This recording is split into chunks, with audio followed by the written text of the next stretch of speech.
Voilà, donc je vous introduis les trois premières parties de Amoris Laetitia. Donc le premier chapitre, c'est À la lumière de la parole de Dieu. Deuxième chapitre, La réalité et les défis de la famille. Troisième chapitre, Le regard posé sur Jésus, la vocation de la famille. En fait, là, c'est plus l'enseignement du magistère sur la famille. Et après, donc, commenceront les chapitres 4 et 5 qui, selon les termes du pape, sont les chapitres centraux de ce document.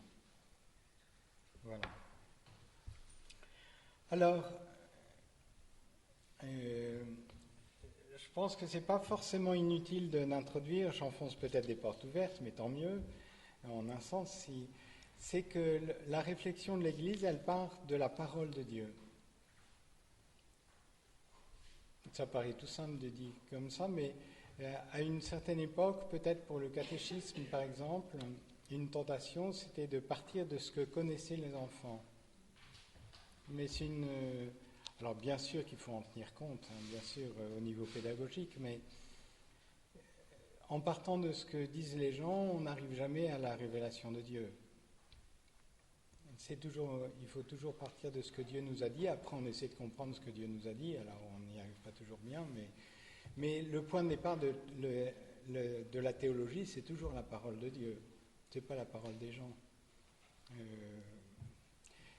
Quand Jésus pose la question à ses apôtres, pour vous qui suis-je? Bon, alors il y en a qui disent que tu es un tel, voilà. Mais pour vous qui suis-je? Et là, c'est pas la chair et le sang qui t'ont révélé ça, Pierre. C'est mon Père qui est au ciel. Donc c'est très important. On part toujours de la parole de Dieu. Et alors après, on essaie de comprendre, bien sûr. Vous savez, grosso modo, la différence entre la philosophie et la théologie. Enfin, c'est très schématique, ce que je dis. Mais la théologie, on part de la parole de Dieu, on essaie de comprendre ce que Dieu a bien voulu nous dire. Donc on ouvre la parole de Dieu, la Bible, et puis on essaie de comprendre.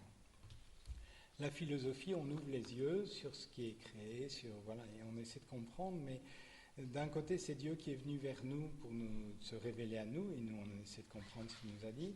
De l'autre côté, c'est l'homme, par ses seules forces, qui essaie de découvrir. Donc, c'est deux chemins inverses, en quelque sorte, qui doivent se rencontrer, si c'est une bonne philosophie. Mais donc, c'est pas opposé du tout, mais c'est quand même une démarche complètement différente. Il y en a une, on part de l'autorité de Dieu, et l'autre, il n'y a pas d'argument d'autorité en philosophie, on essaie de faire marcher son intelligence, si possible, correctement. Donc, le pape, son premier chapitre, donc c'est dédié à la parole de Dieu. Après le deuxième chapitre, ça forme un peu une unité. Comme je disais, il voulait être à l'écoute de Dieu et puis à l'écoute des hommes. Donc le deuxième chapitre, c'est plutôt à l'écoute de la réalité, de ce que vivent les gens. Et puis le troisième chapitre, c'est plus le magistère de l'Église. Alors, dans l'enseignement de l'Église, il y a un trio, comme les trois pieds d'un tabouret, qui sont la Bible, la tradition et le magistère. Alors, qu'est-ce que c'est que la tradition? La tradition, c'est pas à confondre avec des traditions humaines, que Jésus critique d'ailleurs, enfin, pour une part en tout cas. C'est quelque chose qui nous est transmis depuis les apôtres.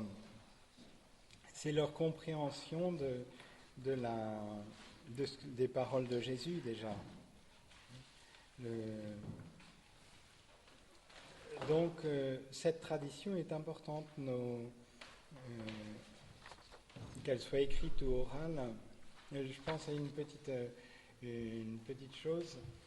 Dans la Bible, à un moment on dit « n'appelez personne père ». Alors du coup, il ne faut pas appeler Père Éric, par exemple. Concrètement, si on l'interprète littéralement. Seulement, dans la tradition, justement, dès Saint Paul parle de lui comme d'un père par rapport à ceux qu'il a engendrés dans le Christ. Donc on voit que la tradition déjà a pris ces paroles de Jésus, mais ne les a pas interprétées trop littéralement. Alors, dans l'esprit, bien sûr, on n'a qu'un seul Père dans le ciel, et puis ça c'est évident qu'ultimement, on ne doit pas conduire les gens à nous, ça c'est évident, on doit les conduire à Dieu. Alors ça c'est ce que Jésus voulait dire. Mais après, du coup, dans la manière d'entendre les paroles de la Bible, il y a la Bible et il y a la tradition par laquelle nous est parvenue la Bible. Et ça c'est important parce que, alors notamment avec la réforme de Luther, ou alors on a parlé de sola scriptura, seulement l'écriture. Mais alors, vous voyez le résultat, c'est que après il y a autant d'interprétations que donc les églises protestantes se sont beaucoup, parce que seulement l'écriture, ça veut rien dire, parce qu'après il y a tellement d'interprétations qui peuvent, tandis que nous, l'écriture nous parvient par une tradition, et du coup, c'est important, c'est les deux premières choses. Et après, l'interprète autorisé de la tradition, alors bon, il y a le sensus fidei, j'en ai déjà juste évoqué ce matin, le sens des fidèles, il y a bien des gens, ils n'ont pas fait du tout de théologie, mais ils sentent déjà que ça a une cohérence, et que, voilà, et puis c'est le magistère, après, donc c'est les pieds du tabouret, il y a l'écriture, la tradition et le magistère qui, aujourd'hui, nous aident à comprendre la parole de Dieu aujourd'hui, qui nous aident à l'interpréter aujourd'hui. C'est peut-être dans ce cadre-là, on peut entendre cette parole de Saint Jean, hein, l'Esprit Saint vous conduira à la vérité tout entière. Alors, c'est pas non que l'Esprit Saint vient nous révéler de nouvelles choses, mais il nous donne d'entrer plus profondément dans la parole de Dieu, de la comprendre plus profondément. Par exemple, l'Assomption de Marie, vous ne la trouvez pas telle qu'elle dans la parole de Dieu, mais dans la parole de Dieu, portée par une tradition très ancienne, oui. Voilà. Et le magistère, à un certain moment, a autorité pour nous dire, oui, ça c'est bien dans la foi qui nous a été donnée par Jésus, ou ça ne l'est pas. Mais ultimement, on revient toujours à la parole de Dieu, mais ce n'est pas sola scriptura comme chez les protestants, c'est une parole qui est transmise par la tradition. Bon, je ne vais pas développer davantage sur ça, mais voilà. Alors donc, dans ce premier chapitre, le pape va nous faire un petit tour de l'écriture. Alors, comme je le disais au point de départ, ne demandez pas à ce document ce qu'il ne vous donnera pas. Ce n'est pas un document dogmatique. Et on le voit, entre autres, par le petit tour de l'écriture que nous fait faire le pape. Ce n'est pas pour en tirer de nouveaux dogmes, pour ainsi dire, sur la famille, mais c'est plutôt pour nourrir notre vie de foi, mais sans que ça nous donne un enseignement tout à fait magistral sur la famille. Alors ça, ce premier chapitre, ça commence au numéro 8. C'est un commentaire assez libre du psaume 128. Je vous le lis. Heureux tous ceux qui craignent le Seigneur et marchent dans ses voies. Du labeur de tes mains, tu te nourriras. Heureux es-tu, à toi le bonheur pour toi. Ton épouse une vigne fructueuse au cœur de ta maison. Tes fils des plants d'olivier alentour de la table. Voilà de quel bien sera béni l'homme qui craint le Seigneur. Que le Seigneur te bénisse de Sion, puisses-tu voir Jérusalem dans le bonheur tous les jours de ta vie et voir les fils de tes fils, paix sur Israël. Donc, le pape va commenter assez librement ce psaume.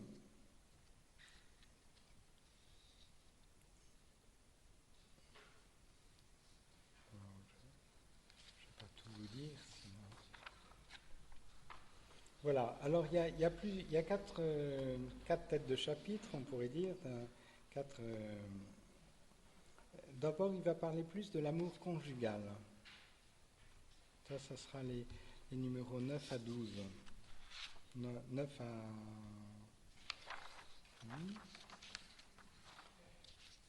Même un peu plus, oui. Là, je m'en mêle. Mais là-dedans, ce sera plus facile. Oui, 9 à 13. Alors, je pense que c'est quelque chose d'évident aussi pour vous qu'au centre de la famille, il y a le couple. C'est ce que dit le pape. Et alors, ça a des conséquences très pratiques d'ailleurs. Ça veut dire que c'est très très important de soigner le couple si on veut soigner toute la famille. Si le couple ne va pas bien, ben, il y aura des incidences sur toute la famille. Donc, c'est pour ça que ça vaut la peine de prendre soin du couple. Alors, quelquefois, justement, quand on commence à avoir des enfants et tout ça, on ne sait plus trop où donner de la tête, parce que c'est vrai que ça... Mais il ne faut jamais perdre de vue de prendre soin du couple, et pas seulement des enfants. Parce que quand on prend soin du couple, ben, voilà, on prend soin aussi indirectement des enfants. Et dès le départ, le pape rappelle que c'est Dieu qui a voulu l'homme et la femme. Il aurait pu faire les choses autrement, mais alors dans ce document, il est très clair vis-à-vis de l'homosexualité. Il dit non, on ne peut pas mettre sur le même plan une union homosexuelle ou une union d'un homme et d'une femme, c'est pas la même chose. Alors bon, après, il est tout miséricordieux, mais il dit mais non, il ne faut pas quand même confondre les choses. Parce que de fait, Dieu, au point de départ, n'avez-vous pas lu que le Créateur dès l'origine les fit hommes et femmes? Non. C'est pourquoi l'homme quittera son père et sa mère et s'attache à sa femme et ils deviennent une seule chair. Alors, dans les numéros qui suivent, le pape parle de l'homme et la femme à l'image de Dieu. Alors, je ne sais pas ce que veut dire pour vous être à l'image de Dieu. Parce que ça a plusieurs... on peut l'interpréter de diverses manières. Il y a une manière où on interprète l'homme et la femme à l'image de Dieu dans leur individualité. Chaque personne humaine est à l'image de Dieu, et on y est à l'image de Dieu par notre intelligence et notre volonté, par nos facultés spirituelles. Donc c'est ce qui nous différencie des animaux. Mais une autre ligne d'interprétation qui est valable aussi, elle ne s'exclut pas, c'est l'homme et la femme sont à l'image de Dieu dans leur communion mutuelle. Alors c'est un peu plus dans cette direction que s'oriente le pape, mais pas encore tout à fait. Parce que, Jean-Paul II clairement insistait beaucoup sur cette dimension de l'homme et de la femme à l'image de Dieu dans leur communion mutuelle, qui sont comme une petite trinité sur la terre, en quelque sorte. Mais le pape François insiste davantage sur la dimension procréative. Alors, vous savez, les deux finalités du mariage, c'est l'heure de la sieste, c'est terrible. Les deux finalités du mariage, c'est à la fois l'union des époux et la procréation, et le fait d'avoir des enfants. C'est les deux finalités du mariage. Alors, dans l'histoire, c'est vrai que l'Église insistait peut-être davantage sur la dimension d'avoir des enfants, mais c'est plus vrai depuis le Concile, au moins en tout cas, où il n'y a pas une priorité qui est mise. On se marie d'abord pour avoir des enfants et ensuite aussi pour s'aimer mutuellement. Il n'y a pas une priorité qui est mise entre les deux, mais il y a à la fois ces deux finalités du mariage, à la fois l'union des conjoints et la procréation des enfants. Mais alors, en tout cas, le pape François, quand il parle de l'image de Dieu, parle insiste plus particulièrement sur la procréation. Et voilà ce qu'il dit dans le numéro 11. Le couple qui aime, il le dit aussi, et procrée est la vraie sculpture vivante capable de manifester le Dieu créateur et sauveur. Donc, le couple qui est vraiment à l'image de Dieu, qui est comme une représentation de Dieu sur la terre, qui manifeste Dieu ici, et qui est le symbole des réalités intimes de Dieu, comme il le dit dans le numéro 11. Ou un peu plus loin, la relation féconde du couple devient une image pour découvrir et décrire le mystère de Dieu, fondamental dans la vision chrétienne de la Trinité qui, en Dieu, contemple le Père, le Fils et l'Esprit d'amour. Le Dieu Trinité est communion d'amour et la famille est son reflet vivant. Là, il reprend des paroles de Jean-Paul II. Notre Dieu, dans son mystère le plus intime, n'est pas une solitude, mais une famille, puisqu'il porte en lui-même la paternité, la filiation et l'essence de la famille qu'est l'amour.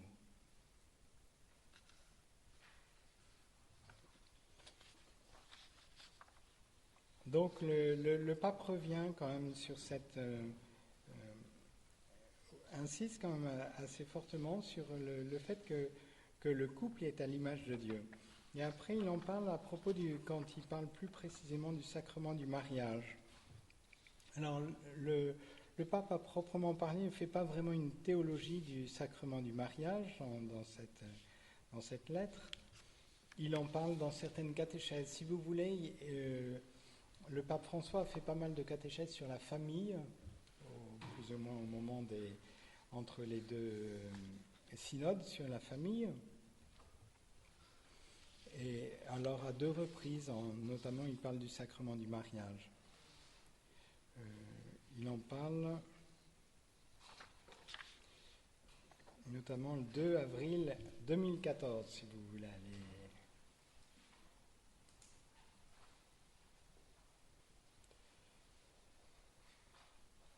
Voilà ce qu'il dit à ce moment-là.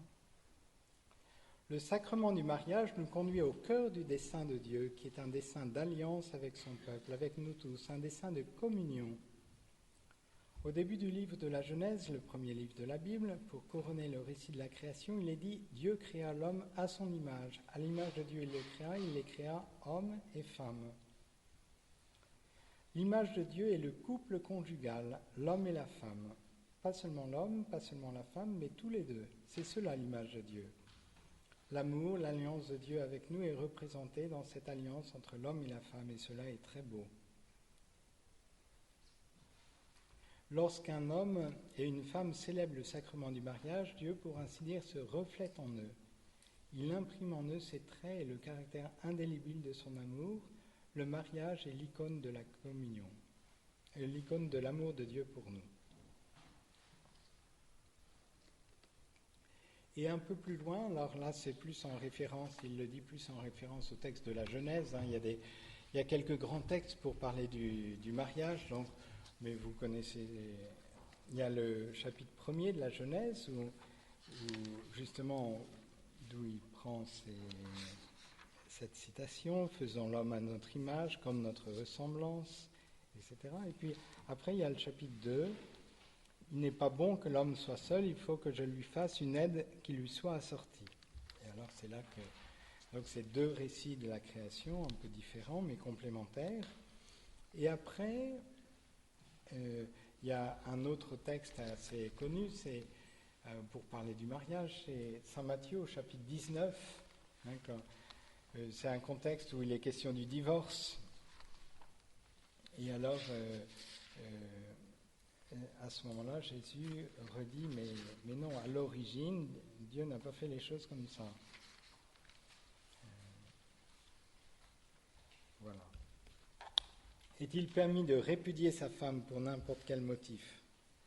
Il répondit, n'avez-vous pas lu que le Créateur, dès l'origine, les fit hommes et femmes, et qu'il a dit ainsi donc, l'homme quittera son père et sa mère pour s'attacher à sa femme, et les deux ne feront qu'une seule chair. Ainsi, ils ne sont plus 2, mais une seule chair. Eh bien, ce que Dieu a uni, l'homme ne doit point le séparer. Donc l'indissolubilité du mariage. Et un texte, alors c'est là qu'on y vient, un autre texte très connu aussi, pas toujours choisi pour le mariage, parce que quand on dit à la femme qu'elle doit se soumettre au mari, ça ne plaît pas forcément, mais après il faudrait bien le comprendre. Hein, donc c'est dans l'Épître aux Éphésiens. Et ce texte de l'Épître au chapitre 5 de l'Épître aux Éphésiens est très important parce que c'est peut-être là vraiment l'origine du sacrement du mariage. C'est quand le sacrement du mariage se rattache beaucoup à ce texte. Bon, il y a aussi les noces de Cana dans Saint Jean, au chapitre 2 de Saint Jean, mais le sacrement du mariage, on le rattache beaucoup à ce texte. Alors, voilà ce que dit le pape François à propos de la lettre aux Éphésiens. Saint Paul, dans la lettre aux Éphésiens, met en évidence que chez les époux chrétiens se reflète un grand mystère, le rapport instauré par le Christ avec l'Église, un rapport nuptial. L'Église est l'épouse du Christ. Voilà quel est leur rapport. Cela signifie que le mariage répond à une vocation spécifique et doit être considéré comme une consécration. C'est une consécration. L'homme et la femme sont consacrés dans leur amour. Les époux, en effet, en vertu du sacrement, sont investis d'une véritable mission pour qu'ils puissent rendre visible à partir des choses simples, ordinaires, l'amour avec lequel le Christ aime son Église, en continuant à donner sa vie pour elle dans la fidélité, dans le service. Et vous savez ce que c'est qu'un sacrement ? Une définition classique du sacrement, ça... Ah, très bien. Signe visible d'une grâce invisible, instituée par Jésus-Christ pour notre sanctification. Mais signe visible d'une grâce invisible. Et là, donc, c'est l'homme et la femme qui sont le signe visible du don que Jésus fait de lui-même à son Église. Donc c'est cette dimension du sacrement. Alors, il doit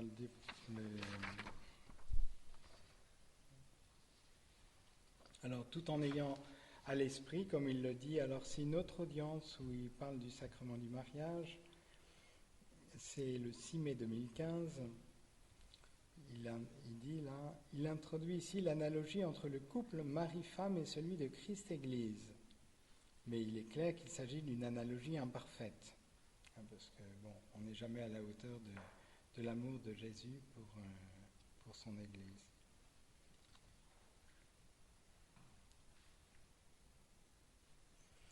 Mais déjà dans l'autre texte, le pape François disait que voilà, c'était vraiment la mission du couple que de rendre visible cet amour de Jésus pour son Église. Et cette mission. Et là, voilà ce qu'il dit encore. La décision de se marier dans le Seigneur contient aussi une dimension missionnaire qui signifie avoir dans son cœur la disponibilité à devenir l'intermédiaire de la bénédiction de Dieu et de la grâce du Seigneur pour tous. En effet, les époux chrétiens participent en tant qu'époux à la mission de l'Église. Et il faut du courage pour cela.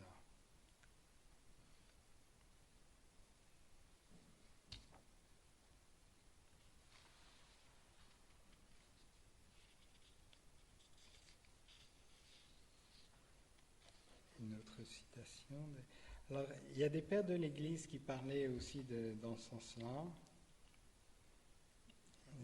Il y a Saint Jean Chrysostome, par exemple, qui disait « Quand le mari et la femme s'unissent dans le mariage, ils n'apparaissent plus comme quelque chose de terrestre, mais comme l'image de Dieu lui-même. »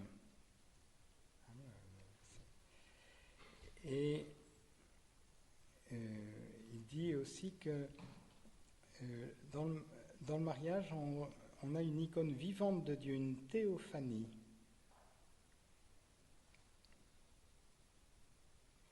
Le mariage anticipe le royaume et constitue déjà une micra basileia, un petit royaume, son image prophétique.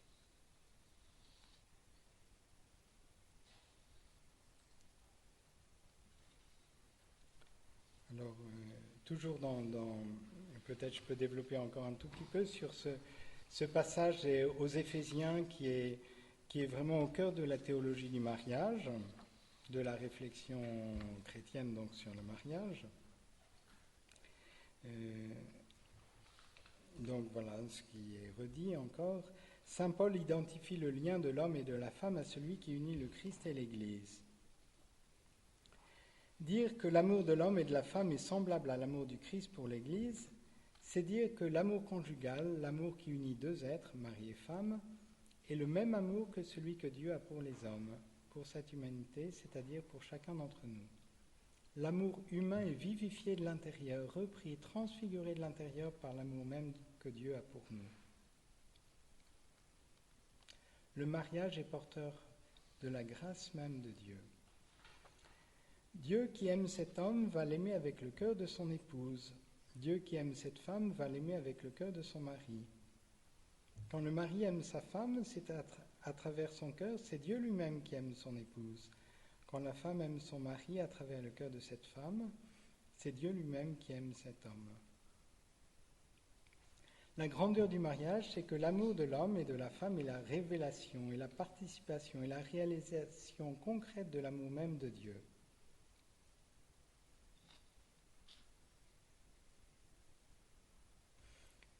Alors il y a cette phrase assez forte aussi. Le Christ a quitté, entre guillemets, son Père en se faisant homme pour s'attacher à son épouse l'Église. Le mystère de l'incarnation est le même que le mystère du mariage. Le mystère de l'amour conjugal est la manifestation de cet amour de Dieu qui s'est fait chair pour nous épouser, pour nous aimer d'un amour aussi passionné, aussi profond, aussi total qu'un amour conjugal. J'espère que je ne vous ai pas assommé par toutes ces citations, mais qui me semblent très belles parce que cette image, alors le pape désire reprendre justement des passages de la parole de Dieu parce que dans la parole de Dieu, c'est fréquent de parler de l'union de chaque âme avec Dieu. L'image qui est prise, c'est l'image de l'amour conjugal. Donc on le voit notamment chez le prophète Osée où l'idolâtrie, souvent, c'est considéré comme une infidélité, comme une infidélité conjugale en quelque sorte. Donc c'est une image qui est très présente, mais c'est plus qu'une image pour parler. Quand le mariage devient un sacrement, il est porteur de cette grâce aussi de l'amour de Dieu, comme ces textes le disent assez bien. C'est pas uniquement un symbole, il y a plus qu'un symbole. Derrière ce symbole, il y a une grâce qui est donnée.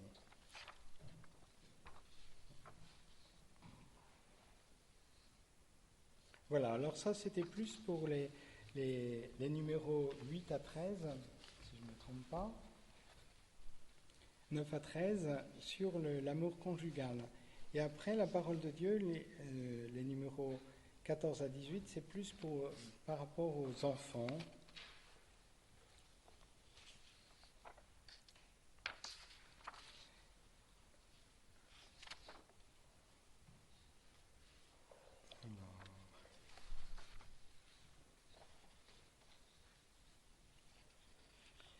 Et il parle là au numéro 15. Le pape parle de la famille comme d'une église domestique. Alors je ne sais pas ce qu'évoque pour vous ce thème d'église domestique. Alors j'ai voulu regarder d'un peu plus près. Ça vous dit quelque chose, l'église domestique ? Ah oui, vous ne pouvez pas parler. Bon, alors je ne vous pose pas de questions. Alors c'est une expression qui est assez ancienne. Je vous ai parlé de Saint Jean Chrysostome, donc il en parlait déjà.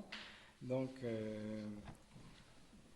mais cette expression d'église domestique a été mise à l'honneur notamment au moment du Concile Vatican II ou Paul VI aussi quand il a écrit aux équipes Notre-Dame par exemple. Alors, derrière cette expression, c'est aussi de dire que la famille est la plus petite cellule de l'Église, déjà, mais que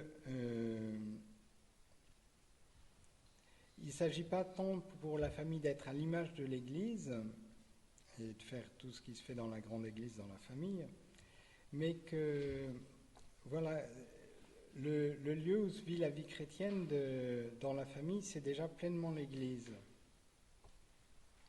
Je vous lis Lumen Gentium, un des documents du Concile.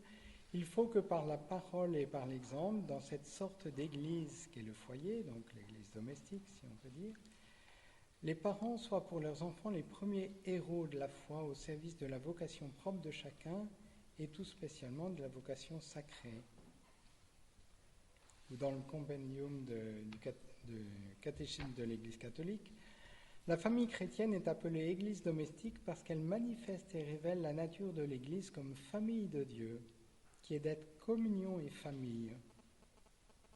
Chacun de ses membres, selon son rôle propre, exerce le sacerdoce baptismal, contribuant à faire de la famille une communauté de grâce et de prière, une école de vertu humaine et chrétienne, le lieu de la première annonce de la foi aux enfants. Donc dans ce sens-là, on peut déjà parler de la famille chrétienne, de la famille comme d'une église domestique.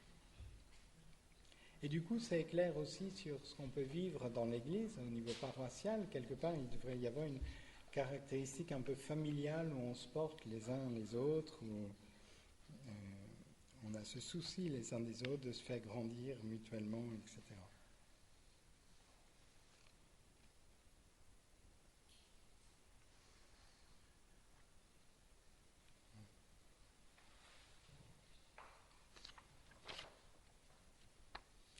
Alors, toujours dans cette partie consacrée plutôt aux enfants, voilà ce que dit le pape. La Bible, au numéro 16, la Bible considère la famille aussi comme le lieu de la catéchèse des enfants.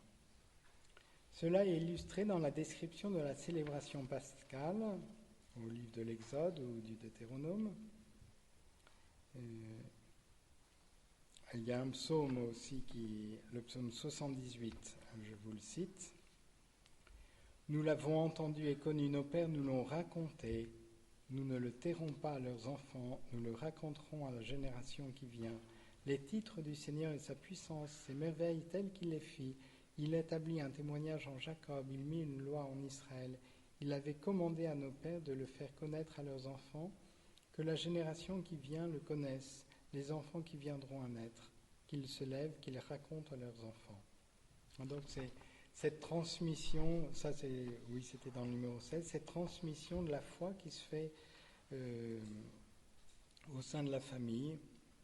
Ainsi, les diverses générations chanteront au Seigneur, jeunes hommes, aussi les vierges, les vieillards avec les enfants. Donc la famille comme lieu de transmission de la foi.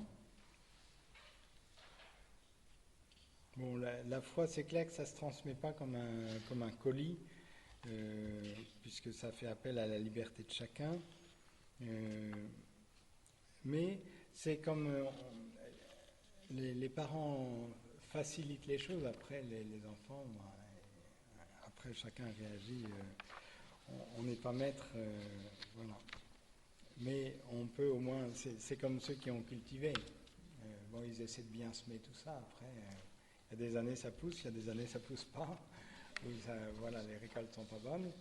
Mais quelque part, c'est un peu la même chose en famille. Les parents s'aiment.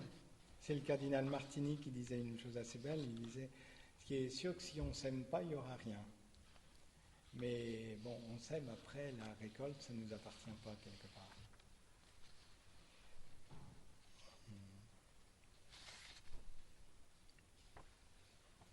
Et cette transmission, elle est aussi, lors de la liturgie du baptême, elle est assez, quand on baptise un petit enfant en tout cas, ce cierge qu'on donne, c'est la lumière de la foi, mais on la transmet aux parrains, à la marraine, aux parents. Et voilà, pour qu'ils puissent transmettre cette lumière, après, encore une fois, l'enfant, il a sa liberté, mais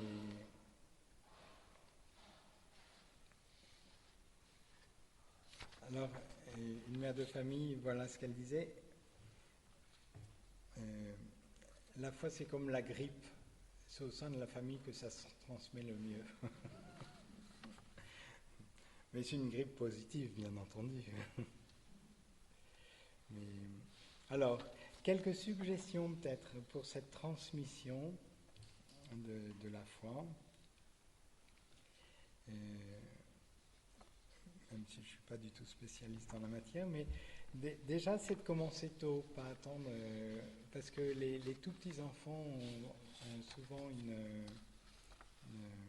une certaine capacité d'admiration, de s'émerveiller, et du coup ne pas attendre trop tard. Les enfants tout petits, 3 à 5 ans, peuvent avoir une vraie vie de prière. Alors ça ne sera pas forcément très rationnel, ou voilà, mais voilà, ils sont tout à fait réceptifs à la fois. Une deuxième piste, ça peut être justement de lire la parole de Dieu en famille. Alors il y a aussi, il y a la parole de Dieu, il peut y avoir au-delà de la Bible, il peut y avoir des vies de saints ou mais des choses qui nourrissent et où ils peuvent poser leurs questions aussi, etc. Bien sûr, la prière en famille. Et la prière en famille, il ne s'agit pas simplement de faire prier les enfants, mais de prier soi-même. Parce que si les enfants le sentent, alors quelquefois il peut y avoir un des deux parents qui fait la police pendant que l'autre prie vraiment et pas absorbé par le... Parce que bon, c'est pas toujours tout à fait paisible la prière en famille. Hein. Bon. Mais voilà, mais en tout cas d'avoir cette idée qu'on ne prie pas simplement pour faire prier les enfants, mais pour prier soi-même.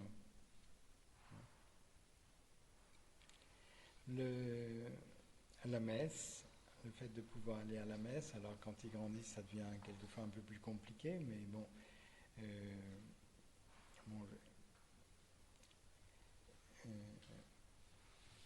après il peut y avoir, bon là il n'y a pas de règle tout à fait générale, quelquefois on peut essayer de trouver un lieu où les enfants sont un peu plus à l'aise pour continuer à aller à la messe. Bon, l'idéal c'est d'aller dans sa paroisse, mais quelquefois quand les enfants grandissent, ça devient un peu plus compliqué. Et dans une assemblée où ils retrouvent des jeunes de leur âge, c'est plus facile. Bon.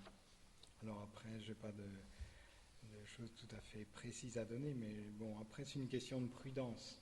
Et prendre les moyens pour pas les contraindre et les forcer, mais trouver qu'ils y aillent si possible, qu'ils désirent y aller. Ou quelquefois, je me rappelle... une famille, leurs enfants, à partir du moment où ils étaient servants d'hôtel, c'est eux qui entraînaient tout le monde parce qu'ils ne voulaient pas être en retard pour avoir la place pour servir l'encensoir ou je ne sais pas quoi. Et du coup, bon après, on essaie de trouver les moyens, ça c'est plus au niveau de la prudence, mais en tout cas il s'agit, comme je disais à propos de l'éducation, on n'impose pas forcément les choses par la force, il faut essayer de trouver des ruses pour voilà. Aussi d'expliquer les choses. Et ça se fait aussi au moment des dialogues à table, pas simplement dire c'est comme ça et c'est pas autrement, mais expliquer pourquoi. Et aussi, pas simplement directement pour les choses de la foi, mais dans l'usage de l'argent. Pourquoi vous prenez telle ou telle option voilà. Et ça, du coup, c'est quelque chose qui est clair. Ils ont besoin aussi de lumière. Que vous leur transmettiez pourquoi vous faites tel choix plutôt que tel autre. Alors, autre élément qui est évident, mais l'exemple, c'est vrai que plus votre exemple est rayonnant, plus il y a une cohérence entre ce que vous leur dites et ce que vous faites, plus ça a des chances de marcher, parce que les adolescents, ils ne nous manquent pas. Hein. Bon, sachant qu'on peut pas demander, on n'est pas parfait, donc on sait bien qu'on n'est pas parfait, mais essayer de réduire autant que possible peut-être entre ce qu'on leur demande et ce qu'on fait. Parce que sinon, au bout d'un moment, ils disent oui, il dit et il fait pas. Autre élément, toujours dans cette transmission en famille, le rôle des grands-parents. Alors après, d'une famille à l'autre, ça peut être un peu différent, mais souvent les grands-parents ont quand même un rôle particulier. Ils peuvent avoir une connivence particulière avec leurs petits-enfants, notamment au moment de l'adolescence. Bon, alors c'est pas appliqué tel quel, parce que d'une famille à l'autre, ça dépend de la personnalité des grands-parents aussi, et puis voilà, et du lien. Mais quelquefois, dans certaines familles, les grands-parents ont un rôle très très important à ce niveau-là, où ils peuvent, comme il n'y a pas un rapport direct d'autorité, les enfants peuvent poser toutes leurs questions, voilà. Ou confier leurs bêtises aussi, parce qu'après, voilà. Et toujours dans ces numéros de 14 à 18, 14-18 on peut retenir, le numéro 17, il parle dans le sens inverse, de s'occuper de ses parents aussi. Honore ton père et ta mère. Alors ça c'est... Vous le retrouvez, c'est le 4e commandement.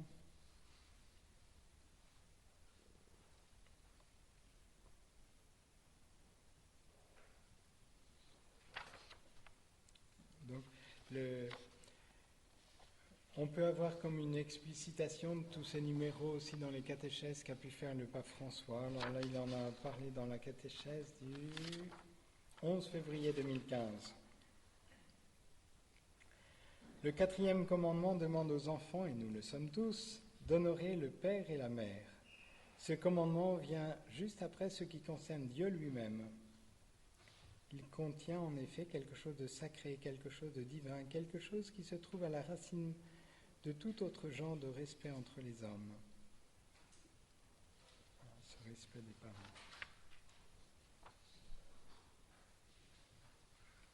Et dans le numéro 18, le pape nous dit que l'Évangile nous rappelle également que les enfants ne sont pas une propriété de la famille, mais qu'ils ont devant eux leur propre chemin de vie. Alors il cite Jésus là, qui s'est émancipé de ses parents. Ouais. Alors je fais un flash publicitaire, je peux. Les 11-12 novembre, oui, de toute façon, vous n'avez pas le droit de dire non, donc ça tombe assez bien. On va essayer, on va commencer une autre, quelque chose qu'on n'avait pas encore fait ici, c'est une journée, c'est pratiquement une journée, c'est du vendredi au samedi. Le titre, c'est « Que faire de ma vie ?» pour des lycéens. Pour des lycéens, 16-18 ans. Donc il y en a qui connaissent avec Victoire Dégé et d'Hermenonville, et puis avec un Xavier Caille qui avait vécu à Compiègne il y a un certain nombre d'années et qui habite à Lyon, mais qui va venir pour une occasion. Donc l'idée, c'était de dire, d'aider les jeunes à réfléchir un petit peu sur ce qu'ils voulaient faire de leur vie. Alors c'est pas d'abord quelque chose d'ordre vocationnel, bon, s'il y a des vocations tant mieux bien sûr, mais d'abord par rapport à notre mission, par rapport à leur futur métier, etc., c'est souvent le moment où il faut réfléchir à l'orientation après le bac, mais que ce ne soit pas simplement les résultats scolaires qui déterminent l'orientation, mais vraiment à la fois leurs désirs, et leurs possibilités, bien sûr aussi, leur personnalité, mais voilà, cette orientation. Alors donc, on va essayer de faire quelque chose comme ça le 11-12 novembre pour les jeunes, pour aller dans ce sens que dit le pape François. Les enfants ont devant eux leur propre chemin de vie. Alors bon, qu'ils découvrent quel est leur chemin de vie. Et voilà. Après, dans les numéros 19 à 22, le pape parle de la famille comme un chemin de souffrance et de sang.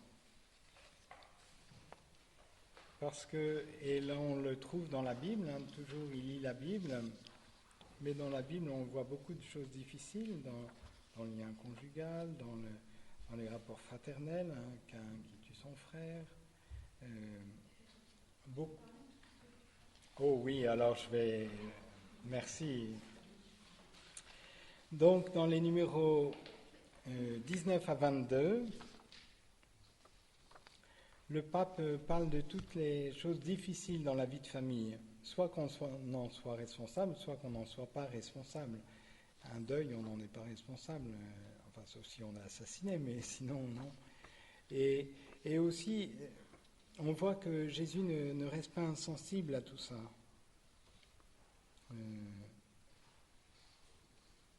Que Dieu est présent aussi à ces choses difficiles de la vie familiale.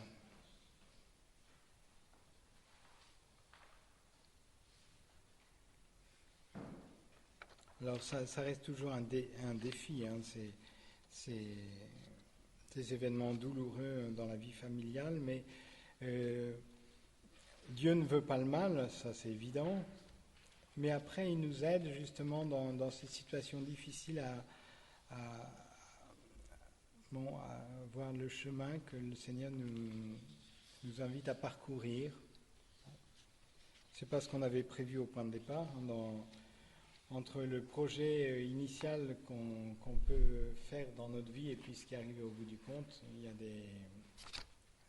bien des écueils qui se présentent entre deux. Mais voilà. Donc la famille aussi. Et de ce point de vue-là, la Bible n'enjolive pas la vie familiale. Hein, je ne vais pas citer tous les passages, vous pourrez lire ces numéros du... Après, dans les numéros 23 à 26, le pape parle davantage du travail, le labeur de tes mains. Parce que le travail a une importance assez grande et des répercussions assez grandes pour la vie familiale.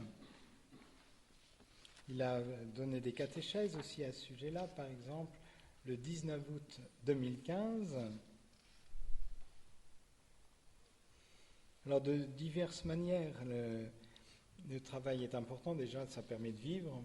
Concrètement, quand on n'a pas de travail, c'est un peu compliqué. Mais aussi, ça donne une dignité, le travail. La famille éduque au travail par l'exemple des parents.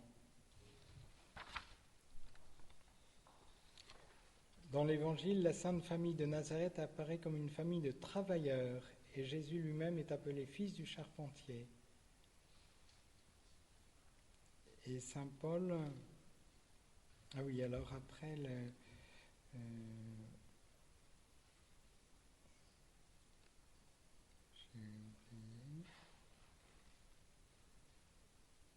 ah oui, voilà.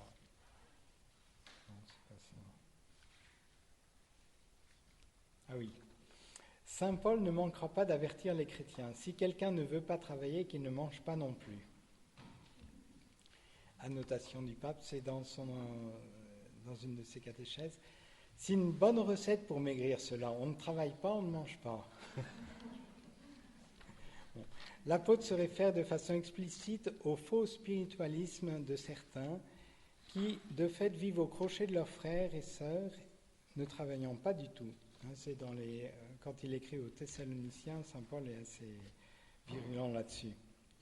Celui qui ne travaille pas, qui ne mange pas. Voilà. Bon, après, ce n'est pas forcément un choix. Travailler, je le répète, sous d'innombrables formes, est le propre de la personne humaine. Cela exprime sa dignité d'être créé à l'image de Dieu. C'est pourquoi on dit que le travail est sacré. Ah, une petite question. Le travail, c'est avant ou après le péché originel ?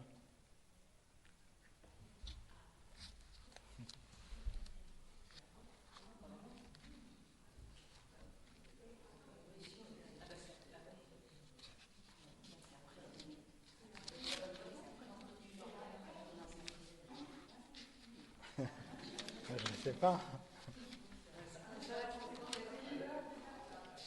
Non, le travail est avant le péché. C'est la pénibilité qui est après.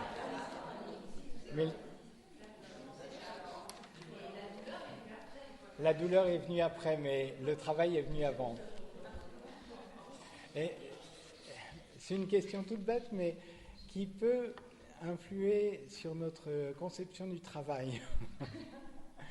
si on conçoit le travail seulement quelque chose qui nous est venu après le péché originel, on ne le conçoit pas de la même manière que si on voit le travail comme quelque chose qui est avant le péché. Au contraire, c'est de participer à la dignité de Dieu, enfin quelque part, c'est vraiment une dignité de travailler. Alors, le pape prend d'une manière, il cite la Genèse, et voilà, je vous relis ce... Alors, ça c'est dans la catéchèse qu'il a donnée le 19 août 2015, et dans la Genèse, c'est au chapitre 2, des versets 4 à 6.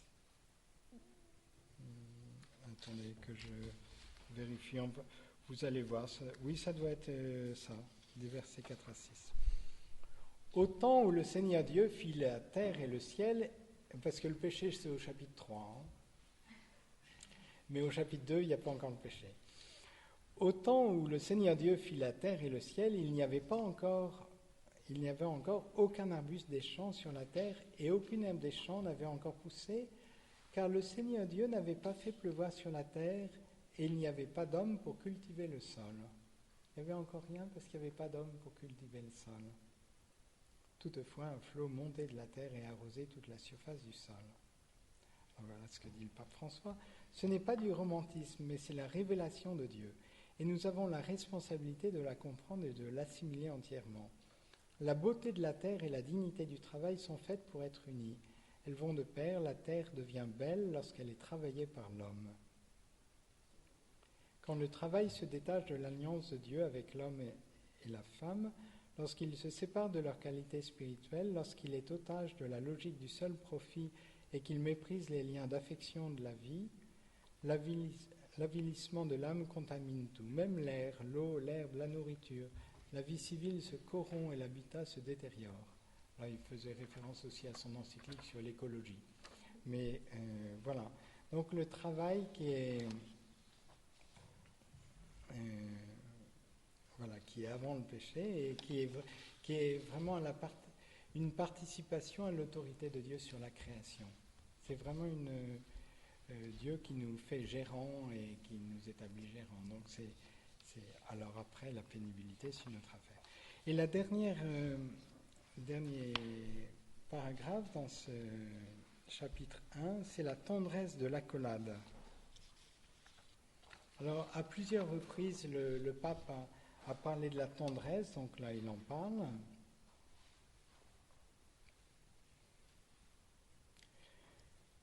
Au numéro 28, dans la perspective de l'amour central dans l'expérience chrétienne du mariage et de la famille, une autre vertu se démarque également. Il a déjà parlé de l'amour, du don de soi, de la miséricorde, du pardon, mais là, l'autre vertu qui se démarque, c'est quelque peu ignorée en ces temps de relations frénétiques et superficielles, c'est la tendresse.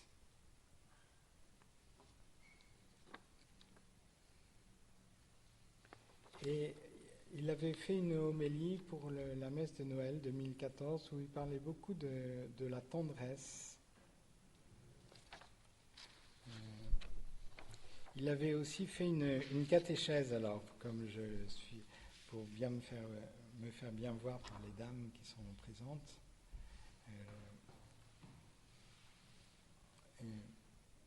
Donc ça, c'était une catéchèse qu'il avait faite le 7 janvier 2015.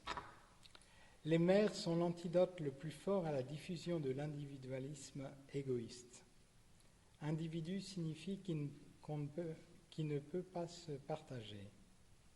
Les mères, en revanche, se partagent à partir du moment où elles portent un enfant pour le mettre au monde et l'élever.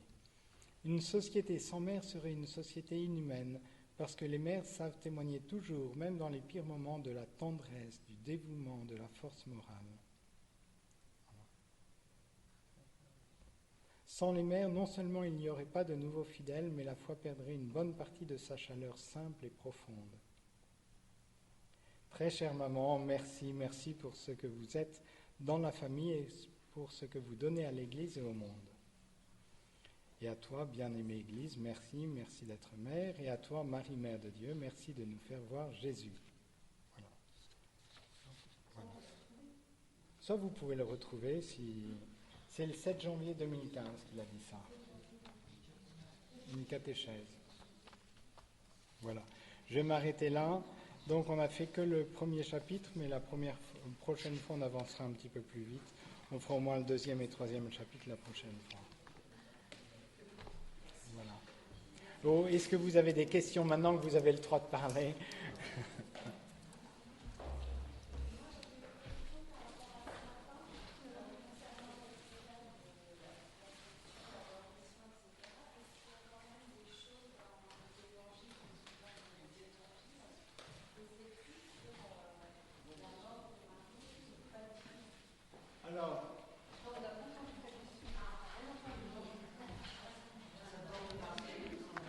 Alors, la question, en résumé, c'est y a-t-il des écrits qui nous parlent de la dormition de Marie, des écrits qui ne seraient pas bibliques, mais qui nous parleraient de la dormition de Marie Alors, après, c'est vrai qu'il y a les écrits canoniques, donc ce qui ont été reconnus par la tradition aussi, parce que c'est aussi, on a parlé de l'écriture et de la tradition, mais c'est aussi la tradition qui reconnaît tel livre comme authentique et tel livre comme non authentique.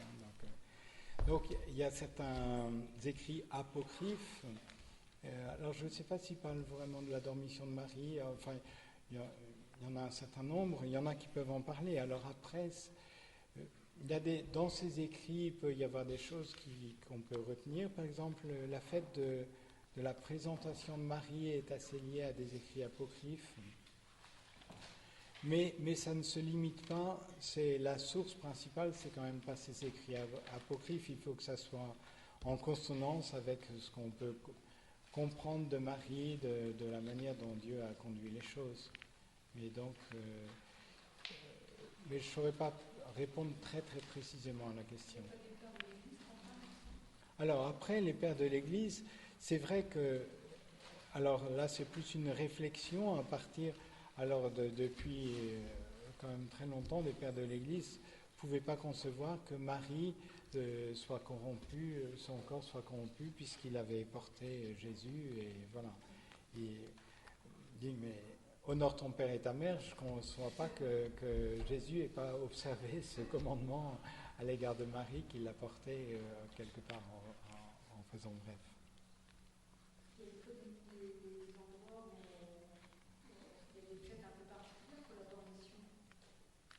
Oui, alors, il n'est pas interdit de...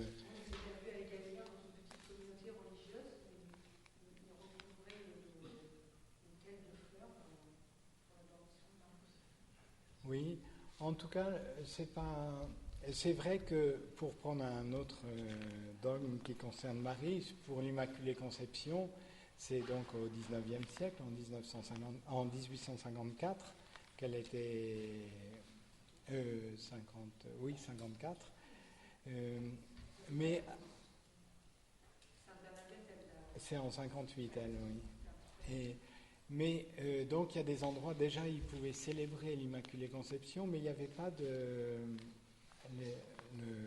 L'Église ne s'était pas vraiment prononcée de façon infaillible à ce sujet-là. Mais il y avait déjà un office qui pouvait être célébré. Alors on peut penser que pour la dormition, l'Église n'est pas contre, c'est pas contre la foi, mais c'est pas non plus...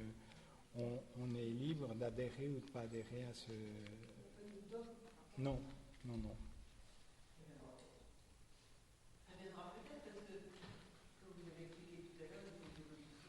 Oui, alors ça peut venir.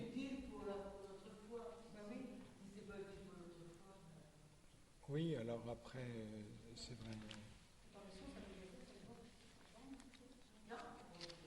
La dormition, c'est qu'elle s'est endormie, mais qu'elle n'est pas morte. Elle n'est pas morte. Mais chez eux, il n'y a pas de dogme. L'infaillibilité du pape, justement, c'était... donc, enfin, il y a des dogmes, mais pas... Mais là-dessus... Oui.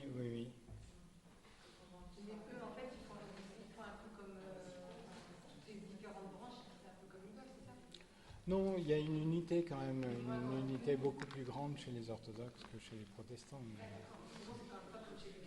Oui, oui, tout à fait.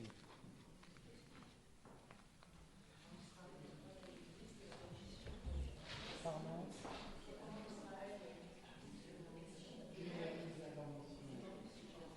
Mais après, donc l'Église, c'est pas commencé, alors il y a une tradition.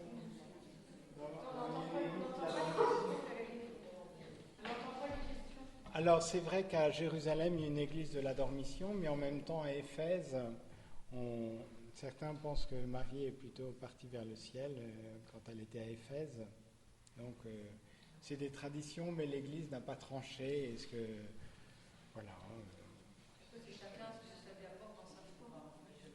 Oui, l'Église en tout cas n'a pas tranché. Alors on peut penser dans un sens ou un autre sans débat.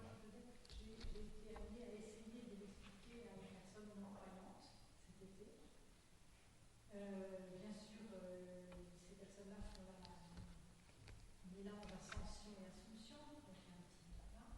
Et c'est vrai que c'est compliqué. Moi, j'ai simplement dit, tout simplement, que c'est à ce moment-là que Marie a vraiment fait partie du projet de Dieu. Mais c'est vrai que l'expliquer concrètement, j'ai été coincée. Et je vais vous dire sincèrement, ce que vous avez dit ne m'éclaire pas plus. Je ne sais pas. Non, mais si, honnêtement, je ne sais pas concrètement comment je vais pouvoir expliquer les choses. Non, mais le projet de Dieu, c'est bien avant l'Ascension. Alors, Non, mais je suis d'accord, mais comment l'expliquer?